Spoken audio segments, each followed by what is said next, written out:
The boy had an intellectual disability, so he became someone else's horse. But he volunteered for it. In fact, he fought other children for the opportunity. Now he earned $1 a day. All he had to do was carry a disabled young master and run. After taking the young master to school, the boy, as a human being, had to wait quietly in a stable near the classroom. The stable was filled with his co-workers, the horses and donkeys belonging to the other students. Even though the boy worked hard, the young master was still deeply dissatisfied with him. His father had taken his sister away for medical treatment. He had originally been given the chance to go too, but because the butler hired the boy as his horse, the young master was left behind. He blamed the boy for it, though he never said so directly. Instead, he constantly toyed with his human horse. He made the boy carry him to the bathroom. Then he used his urine to write a new name for him on the wall: Donkey. On the way home from school, even though he knew his horse only had 2 legs, he still insisted on racing the other students. The young master yanked on Gia's ears and waved a stick. He kept shouting, "Run faster." The boy got off to a quick start, but when it came to endurance, how could he compete with real animals? The young master kept whipping the boy after he collapsed to the ground. For the promise of an ice cream reward, the boy painfully struggled back to his feet and kept running.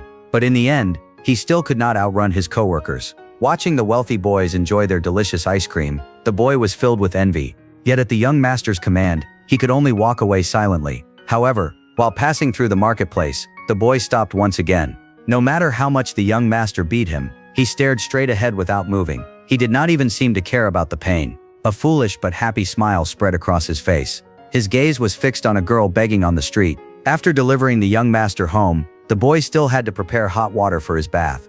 At last, his first day's work was finished. The boy was exhausted, but all his fatigue disappeared the moment the butler handed him his $1 wage. He shouted excitedly and ran home to a drainage pipe hidden among the ruins. On days when there was no school, the boy would carry the young master around the marketplace. Perhaps because he now had a 2-legged horse, desires that had long been buried inside the young master slowly surfaced. He had never imagined taking part in physical competitions before, but now he could ride his human horse and challenge healthy children. At the young master's command, the boy entered the battlefield. Carrying his master, he charged forward with a roar. They lost the first round. The young master forced his horse back to its feet. Like a knight, he ordered the boy to charge again. This time the knight won, but even stronger opponents awaited them.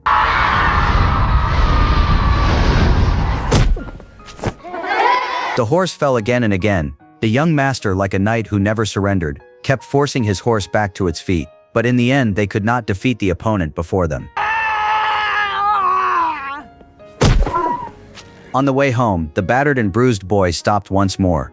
His eyes were once again drawn to the begging girl on the street. The young master's attention was fixed elsewhere. He was staring at a boy in a wheelchair. After suffering the humiliation of defeat, the boy had become useless in the young master's eyes. And the wheelchair, as an exciting new alternative, greatly appealed to him. The moment they got home, he told the boy to get lost. The boy had been fired. He tried to protest, but when the butler stepped in, his resistance was immediately dismissed.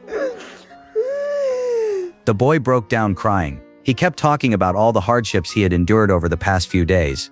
He had worked like an ox and a horse, loyal and devoted, yet the response he received was still simple and direct. The boy stopped begging and crying. His attitude hardened. This time he spoke about all the unfairness he had suffered. Seeing that the young master no longer responded, the boy began performing silly tricks and funny gestures, hoping to win back his master's favor. But the only reply he received was, "Stupid donkey." As usual, he walked along the road home, but this time there were no excited shouts, no enthusiasm. He hummed a song that nobody could understand. A deep sadness seemed to surround him. He crossed the narrow path, passed the dirt slope, and finally returned to his shelter among the ruins. The drainage pipe. His money was quickly spent. The boy wanted to become the young master's horse again, so he deliberately created chances to run into him. Along the route the young master always traveled, he intentionally blocked the path of the young master's new ride. The young master ordered him to gather a few stones, then hurled them at him with all his strength. The boy was in pain, but when the young master gave the order, he handed the stones back again. The cycle repeated itself over and over, as did Gia's constant pleas. Compared to survival, dignity meant nothing. Yet the boy still failed to get the job back. Soon, however, an opportunity appeared. When the young master arrived at school, He needed someone to move his tricycle into the stable before returning to class. He asked many people for help, but everyone refused. The boy who had followed him all the way there would never miss such a rare opportunity. He ran to the tricycle with practiced ease, knelt down with practiced ease, and lifted his master with practiced ease. During class, the young master signaled for the boy to bring him some stones. Then he threw them at him one by one. The boy neither dodged nor dared to dodge. This humiliation, like training a dog, represented his chance to regain employment. He had no choice. Only by doing this could he have enough to eat. But after school, the young master stubbornly continued riding his tricycle. The boy followed behind for a long time, only to watch helplessly as the wealthy boys left him behind. Exhausted, the boy fell asleep on the grass. He dreamed of crawling out of the drainage pipe. He dreamed of a newborn foal. At that moment, he desperately wanted to become the young master's horse again. When he woke up, he shouted across the open fields. His cries sounded like the helpless whinnying of a horse. After that, with no work to do, Gia spent his days watching the begging girl he constantly thought about in the marketplace. It was the only thing that kept the emptiness in his heart at bay.